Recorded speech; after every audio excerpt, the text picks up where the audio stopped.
नमस्कार. सात जन्माची सतीश आणि प्रीती भाग 60 मध्ये तुम्हा सर्वांचं स्वागत आहे. दोन्ही गाड्या एकामागून एक शांतपणे प्रीतीच्या कॉलनीमध्ये प्रवेश करतात. तिथे रस्त्याच्या दोन्ही बाजूला उंच झाडं आणि स्वच्छ नीटनेटक्या बंगल्यांची रांग होती. तिथल्या वातावरणात एकदम आलिशान श्रीमंतीचा सौम्यसा दरवळ जाणवत होता. कार्तिक खिडकीतून बाहेर बघत म्हणतो, "अरे सतीश बघ ना, काय भारी कॉलनी आहे. प्रीती इथे राहते." तेव्हा अनिकेत ड्रायव्हिंग करत हसत म्हणतो, "हो कार्तिक, आमची ही कॉलनी खूप शांत आणि समाधान आहे."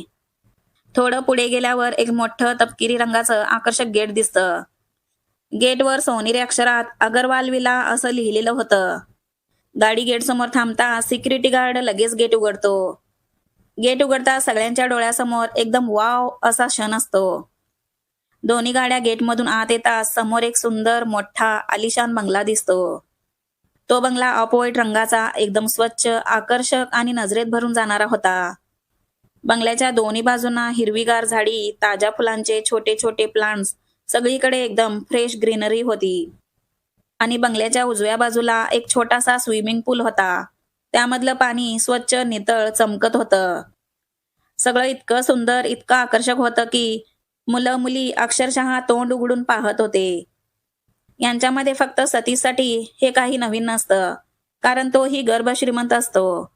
त्याच्याही घरात असं सगळं वैभव असतं. गाडी थांबता सगळेजण गाडीतून बाहेर येतात. तेव्हा सोनाली एकदम मोठ्याने म्हणते, "प्रीती, किती सुंदर घर आहे तुझं." तेव्हा केतकी ही हळू आवाजात प्रीतीकडे पाहून म्हणते, "प्रीती, तू हे आम्हाला आधी का नाही सांगितलं की तुझं घर एवढं राजेशाही आहे? हे तर कुणालाच माहित नव्हतं." तेव्हा प्रीती हलक्या आवाजात म्हणते, "केतकी, श्रीमंती घरात असावी, मनात नसावी. म्हणूनच मी कधी याबद्दल बोलत नाही. कारण केतकी, आपण कोणत्या किती मोठ्या घरात राहतो यापेक्षा आपण कसे माणूस आहोत हे जास्त महत्वाचं असतं." हे ऐकता सगळ्या मुली काही क्षण तिच्याकडे बघतच राहतात. तेव्हा मनाली हळूच हसत म्हणते, "प्रीती, खरंच सांगते, तुझा स्वभाव म्हणजे कमाल आहे. एवढ्या मोठ्या घरात राहतेस, पण कधीच दाखवत नाहीस." सोनाली दोन्ही हात कमरेवर ठेवत म्हणते, "हो ना, तू एवढी गर्भश्रीमंत आहेस आणि तरीही अगदी सिंपल वागतेस. हे फार कमी लोकांमध्ये असतं." तेव्हा केतकी पुन्हा मान हलवत म्हणते, "आम्हाला तर कधी वाटलंच नाही की तू इतक्या मोठ्या घरात राहतेस. प्रीती, तुझ्यात जराही ॲटिट्यूड नाही. ही तुझी सगळ्यात मोठी ब्युटी आहे." नीताही प्रेमाने म्हणते, "म्हणूनच तर आपल्याला प्रीती इतकी आवडते. तिचं मन आणि तिचा स्वभाव दोन्ही गोल्ड आहेत." हे ऐकून प्रीतीच्या गालावर हलकीशी लाजरी स्माईल येते. ती म्हणते, "अगं बस करा. तुम्ही सगळ्यांनी खूप जास्त कौतुक केलं माझं. मी तुमच्यासारखीच आहे गं आणि मला तसंच राहायचं आहे." मुली प्रीतीचं कौतुक करत असताना थोडं बाजूला सतीश आणि कार्तिकही बंगल्याकडे बघत उभे असतात. तेव्हा कार्तिक हलका श्वास घेत म्हणतो, "प्रीतीचं घर तर जबरदस्त आहे. पण ती एवढी श्रीमंत आहे हे तर कधी जाणवलंच नाही. ती सर्वांसोबत अगदी सर्वसामान्यांसारखीच वागते." खरंच थोडासा स्टेटस आला की माणसांची वागणूक बदलते. पण सतीश, प्रीतीमध्ये तर 1% ॲटिट्यूड नाही. सतीश शांतपणे प्रीतीकडे पाहत म्हणतो, "कार्तिक, म्हणूनच ती सगळ्यांना एवढी आवडते. तिचं मन, तिचा स्वभाव सगळंच वेगळं आहे." तेव्हा कार्तिक खट्याळपणे हसत म्हणतो, "हो, आणि तुला तर ती थोडी जास्तच आवडते, बरोबर?" तेव्हा सतीश त्याला ढकलत हसत असतो. तेवढ्यात प्रीतीची मम्मा घरातून बाहेर येते. त्यांच्या चेहऱ्यावर खूप प्रेमळ हसू असतं. त्या अगदी आपल्या मुलांसारखंच प्रेमाने म्हणत होत्या, "अरे वा, सगळे आलात. या या, आत चला. बाहेरच काय थांबलाय?" सगळे आत जातात आणि आत पाऊल टाकतात सगळे थोडेसे थबकतात. कारण घराचं इंटेरियर इतकं सुंदर, सोज्वळ आणि मोठं असतं की क्षणभर कुणाला शब्द सापडत नाहीत. तिथे घरभर इकडे तिकडे कामात गुंतलेले नोकर-चाकर दिसत होते.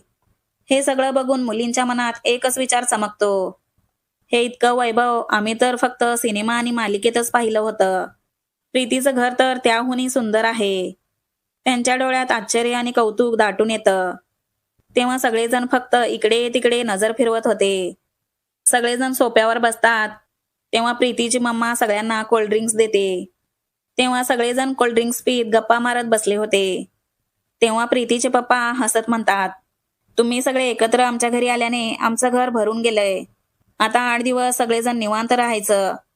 कोणीच जायची गडबड करायची नाही. आपण सगळे मिळून खूप मज्जा मस्ती करू. अनिकेतही हसतच म्हणतो, हो, प्रीतीचे सगळे फ्रेंड्स खूप छान आहेत. यांच्या सगळ्यांच्या येण्याने आज घरचं वातावरण खरंच भारी झालंय.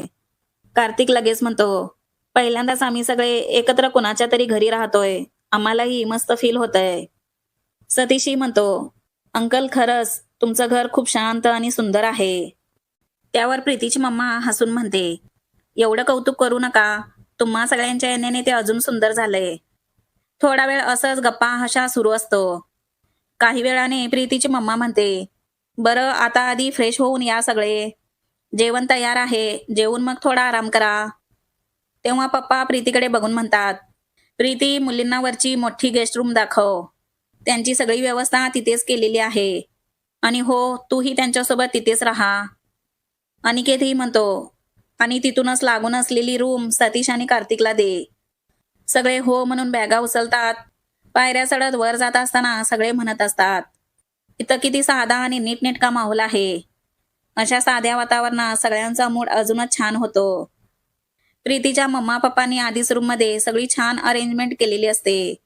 बेडशीट्स, उशा, पाण्याची बॉटल, टॉवेल सगळं अगदी नीट ठेवलेलं असतं. ती रूम इतकी मोकळी आणि स्वच्छ असते की मुलींना पाहताच आनंद होतो.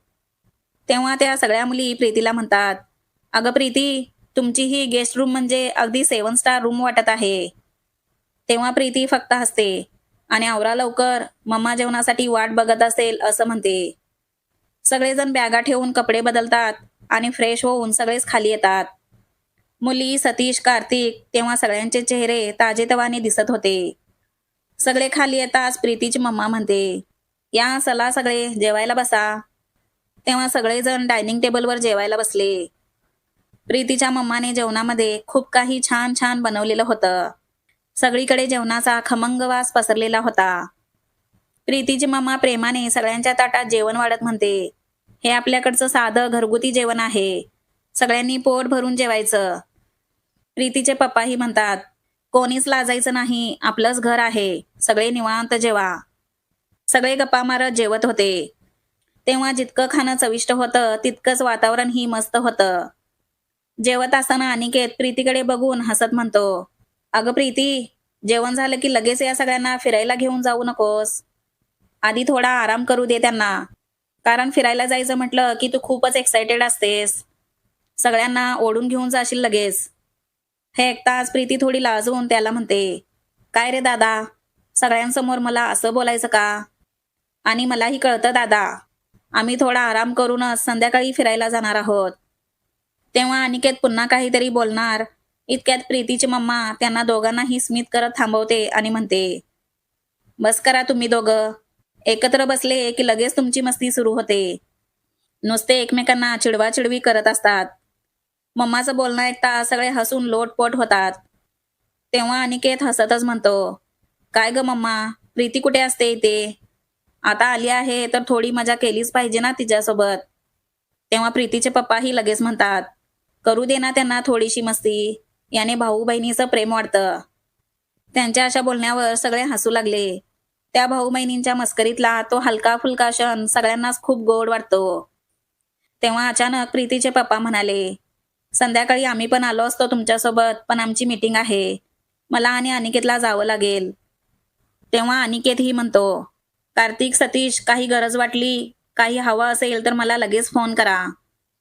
तेव्हा सतीश म्हणतो, चालेल दादा, तुम्ही मीटिंगला जा. प्रीती आहेस ना आमच्यासोबत, ती फिरवून दाखवेल आम्हाला नागपूर. पप्पा आणि अनिकेत निघायची तयारी करत असतात. तेवढ्यात प्रीती लगेच अनिकेतकडे पाहून म्हणते, दादा, 1 मिनिट थांब ना. दादा म्हणजे मला तर माहीतच आहे, पण तू सांग ना, पहिल्यांदा आम्ही कुठे फिरायला जाऊ? तेव्हा अनिकेत थोडा विचार करत हसतो आणि सगळ्यांकडे पाहून म्हणतो, तसं नागपूरमध्ये फिरायला खूप ठिकाणं आहेत, पण पहिल्यांदा काहीतरी खासच पाहिलं पाहिजे ना. असं करा प्रीती, सगळ्यात आधी तुम्ही दीक्षाभूमी पाहायला जा. हे नागपूरचंच नाही तर देशाचं एक खूप मोठं आणि शांत ठिकाण आहे. तिथे गेल्यावर मन आपोआप शांत होतं. तुम्ही सगळे खरंच पहिल्यांदा तिथेच जा. अनिकेतचं बोलणं ऐकून प्रीती हसत म्हणते, हो चालेल दादा, तू सांगितलेली ठिकाणं खरंच खूप छान आहेत. मग असं करूया, आज संध्याकाळी आपण सगळ्या आधी दीक्षाभूमीला जाऊया. मुली लगेच आनंदाने म्हणतात, हो मस्तच. पहिली आउटिंग तिथूनच सुरू करूया. कार्तिकही म्हणतो, अगदी परफेक्ट प्लॅन आहे हा. सतीश शांतपणे हसत म्हणतो, हो सगळ्यांना आवडेल असं ठिकाण आहे. अनिकेत लगेच म्हणतो, आता तुम्ही सगळे थोडा आराम करा आणि संध्याकाळी निवांत फिरून या. तेव्हा प्रीती हलक्या आवाजात म्हणते, हो दादा तसंच करतो. त्या क्षणी घरात एक वेगळं समाधानाचं वातावरण पसरतं. तेव्हा सगळ्यांच्या मनात पहिल्या फिरण्याची उत्सुकता, सगळे एकत्र असण्याचा आनंद आणि पुढच्या सुंदर आठवणींची हलकीशी चाहूल होती. मित्रांनो, नागपूरमध्ये फिरण्याची अशी कोणती ठिकाणं आहेत, जी नागपूरमध्ये गेल्यानंतर ती पाहिलीच पाहिजेत? तुम्ही जर नागपूरच्या असाल तर मला त्या ठिकाणांची नावं कॉमेंट करून सांगा. मी माझ्या या स्टोरीमध्ये त्या ठिकाणांचं नक्की वर्णन करेन. पण त्याआधी तुम्हाला हा भाग आवडला असेल तर एक लाईक आणि चॅनलला सबस्क्राईब करा.